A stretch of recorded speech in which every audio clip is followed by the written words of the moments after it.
Welcome to the deep dive.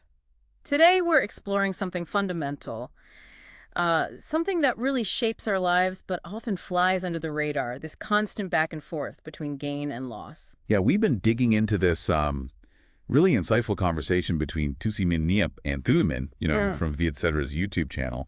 And we want to pull out the core ideas for you. Right. We know you want the deep insights, but without getting overwhelmed. Exactly. So think about it like this. Can you only ever gain? Is that even possible? The main idea we're unpacking is that for, well, pretty much every step forward, there's some kind of step back, maybe a hidden cost you didn't anticipate. And our mission here is to shed some light on that whole dynamic, maybe offer a different way to look at life's trade-offs. Hopefully give you some aha moments along the way. Okay, so let's jump straight into that big question from the source.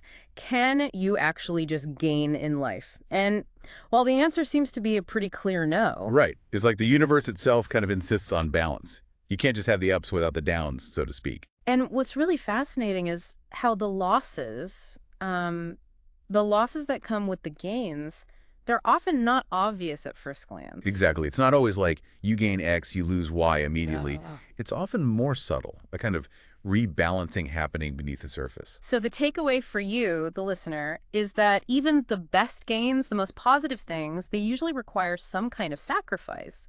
Nothing's completely free. It's quite humbling when you think about it that way, isn't Yeah, it? it is. This idea that accepting both sides, the gain and the potential loss, it gives you perspective, makes you feel, I don't know, smaller, but also connected to something bigger. Like the analogy they used, seeing a beautiful sunrise. That's a clear gain, right? Pure beauty. Yeah. But what did you lose? You lost maybe a few hours of precious sleep to be there for that moment, a trade-off. That really clicks, doesn't it? Makes you reflect on your own experiences, those big wins, those moments of joy. You probably gave something up for them, even if you didn't consciously think, I'm losing this to gain that. Which naturally brings us to desire and the role it plays in all this. Life is this mix, isn't it? Things we want, things we don't necessarily want, but happen anyway. And the source points out that desire itself, it holds both possibilities. You might get what you want. That's the fulfillment. Or you might not.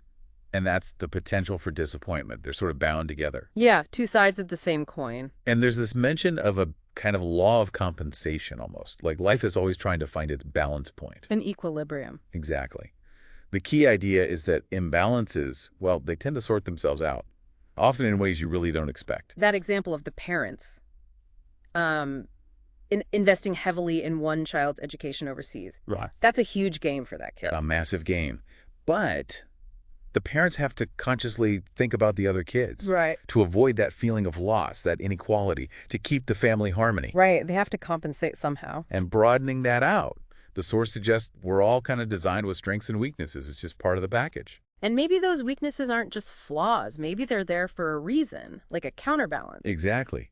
Maybe they keep us from getting too arrogant, too focused only on what we're good at. They ground us.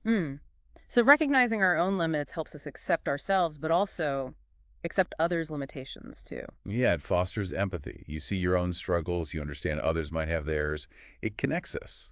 The discussion also mentioned something that really struck me, the idea of limitations we choose, the ones that come from our own decisions. That's a really interesting point, how a deliberate choice aimed at a specific gain automatically creates a boundary, a limitation, somewhere else. Like the example of becoming a monk.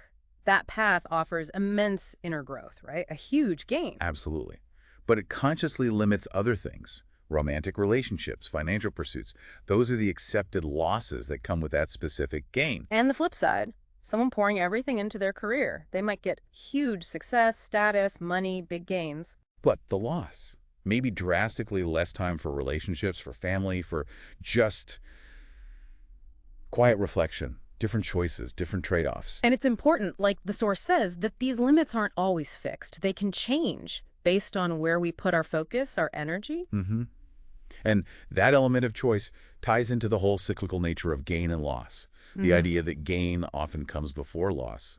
It's a rhythm. Like an ebb and flow. Exactly. Yeah. And if you understand that rhythm, maybe the experience of loss feels less jarring, more like a natural part of the process. Yeah, maybe it could help with anxieties about losing things too. If you see it as part of a cycle, it might soften the fear a bit. So the source then talks about how we experience loss. Some losses are obvious right away, losing your keys, losing a job. Right, immediate impact. But others, they take time to really sink in. You might not recognize the full weight of it for months or even years. That delayed recognition sounds really profound, like the example of relationships you go in knowing some potential issues, maybe. Right, the known unknowns. But then there are the unique losses, the unforeseen challenges that only pop up in that specific relationship. You couldn't predict them. And the idea of small cumulative losses adding up over time. That feels very real too. Things you don't address can create a big impact later. Like the person focused solely on career and independence. The game is clear, but maybe, slowly, over years, they disconnect from family. That's an unseen loss that might only hit them hard later on. Thùy Minh's story about being sent away as a child, wow, that really illustrates this. The initial event, and then much later, realizing the emotional loss, that lost connection with her mother, and trying to rebuild it. Yeah, it's a powerful example of how the full impact isn't always felt immediately. The loss was there, but the recognition came later. Then the conversation shifts to this idea of the persona, the mask we wear, that idealized version of ourselves we show the world to get approval. Right, and the drive for that validation, it can push us to achieve things. That's a gain, for sure. Yeah. If we get the job, the praise, whatever. But the loss. Maybe we bury our real selves or vulnerabilities. We lose touch with who we genuinely are. And Thầy Niệm points out that sensitive people often feel this gap more acutely. They're more aware of the wounds hidden behind the mask. It's interesting how sometimes the push to gain something actually comes from trying to avoid a loss. Like Thùy Minh reacting to girls she saw as prettier because of her own insecurities. Exactly. Her drive wasn't just, I want to be like them, but also I want to avoid feeling less than. It shows how our fears shape our desires for gain. And Thùy Niam's contrasting experience, not worrying about his height, but focusing elsewhere, shows how personal it is. What we focus on determines what we see as a gain or a loss. Definitely. And environment plays a huge role too, right? Societal beauty standards, for example, heavily influence what people see as a gain in appearance. Absolutely. So ultimately, defining gain and loss, it's incredibly personal. What's a big deal to one person might be nothing to another. Which brings us to aging. Aging itself involves loss, right? Loss of youth, maybe some physical ability. Yeah, that's a big one. But with that often comes a shift in perspective. A growing awareness that time is, well, finite. And that changes everything, doesn't it? How you look at commitments, projects, you start weighing the time and energy cost the loss much more carefully. Yeah, you become more selective. And the idea of intelligence evolves too. It's less about trying to do everything and more about wisely choosing what's worth your limited time and energy. Which means accepting the loss of other opportunities. Precisely. Learning to say no becomes crucial. You say no to this so you can fully commit to that. It's a conscious trade-off. Now, shifting to relationships, measuring gain and loss there feels even trickier. It's so emotional. It really is.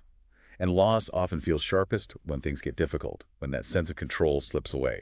There's that tendency, especially early on, to be totally focused on the other person, right? But the discussion suggests it's valuable to think about both sides from the start. The potential gains and the potential losses involved in connecting deeply with someone. And our past baggage, childhood stuff, old heartbreaks, that all plays into how we see gain and loss in relationships now, feeling fears about being vulnerable again. Definitely. And then there's this almost counterintuitive idea of doing nothing sometimes in a relationship. Doing nothing, how does that work? Well, it's about creating space, not constantly trying to fix or manage things, but allowing room for individual reflection, maybe for things to improve organically. So it challenges the idea that constant togetherness equals success. Exactly. It suggests that space, individual growth, that's also part of a healthy connection, maybe even essential. And the idea of holding love in your heart, even without constant physical presence. That's quite profound. It is. Thầy Niệm point about his mind holding on to positive memories and letting go of negative ones, it shows how we can shape our internal experience. Love, respect, positive energy they can endure even through separation. Like that concept of two yet one, one yet two. Deeply connected, but still individuals. Yeah, maintaining that individuality alongside the connection. It's a delicate balance. Okay, so this leads to another key distinction. The seen versus the unseen aspects of gain and loss. We notice the obvious stuff, right? Where the tangible gains, the immediate losses. But there are these subtle long-term effects that need, well, a deeper awareness to even spot. It connects to that idea of phenomena, what we see on the surface versus the essence, the underlying reality. Mhm. Our first impression of a gain or a loss might be quite superficial, Like that Zen poetry image, the choppy surface of the lake hiding the stillness underneath. or the snow on the mountain hiding the evergreen trees.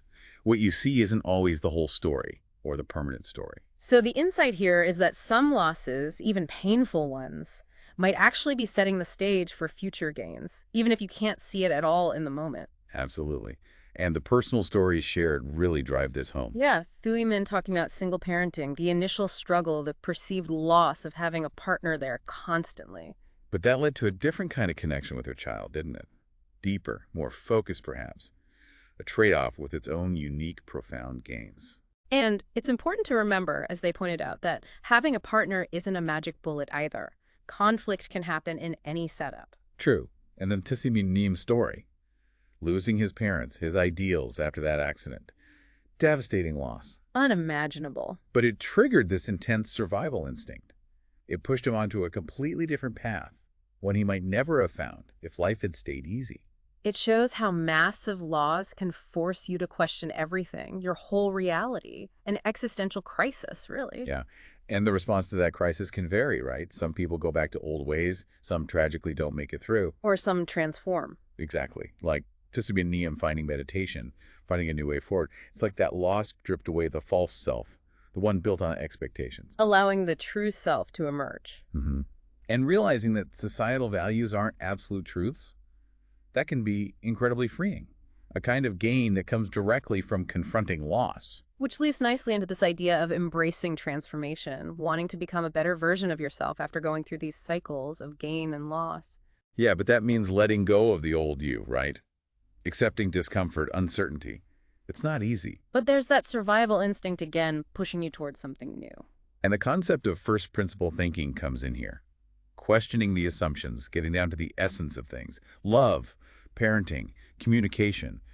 What's really at the core? Instead of just following the forms, the superficial stuff. Right. Focus on authenticity, genuine connection. Like Nian trying to grasp the essence of spiritual practice, not just the rituals. Or boiling love down to its core. Connection, understanding, acceptance, compassion. That's the real game, understanding the essence, and being willing to let go of old ways of thinking to get there. So, wrapping this up, the final emphasis is really on accepting loss as part of life. It's not just philosophy, it's happening all the time. Yeah, the encouragement is to just observe it in your own life, mindfully, not just reacting instantly when you gain something or freaking out when you lose something. Just noticing the dynamics. And remembering that every single gain has losses attached, seen or unseen. It's unavoidable. So maybe when you have that intense reaction to a loss, try taking a step back, a longer view. Could there be unforeseen gains coming down the track? It's possible. Often the biggest growth comes from navigating the hardest losses. Maybe a life of only gain wouldn't actually be good for us. It would lack depth, maybe. Resilience. Perhaps. Yeah. The core truth is both are always present. Gain and loss intertwined. Okay, this has been, well, a really rich exploration. Definitely. So maybe a little reflective exercise for you, the listener. Something inspired by Niệm. Good idea. How about this? Take a moment later. Maybe reflect on 5 recent gains in your life, big or small. Okay, 5 gains. Then what? Then, for each one, just gently consider what might have been the accompanying loss, even a subtle one. What did you trade off, perhaps without realizing it? Right, and then flip it. Exactly. Yeah. Think about 5 recent losses. Again, could be anything. And for each loss, just hold the question. What potential gains might eventually emerge from this? No pressure to have an answer now. Just holding the question, because understanding the why behind tough times, that can take a while. It really can. Yeah. But the main takeaway here, the thing we hope you hold on to, is that seeing gain and loss as connected, it can build resilience, wisdom, and just a deeper understanding of yourself and how life works. So here's that final thought to leave you with. What if the things you see as your biggest losses right now, what if they're actually planting the seeds for your most significant future gains? Something to ponder. Thank you for joining us for this deep dive. We really hope these ideas give you a fresh perspective on that constant dance of gain and loss. We look forward to exploring another topic with you next time.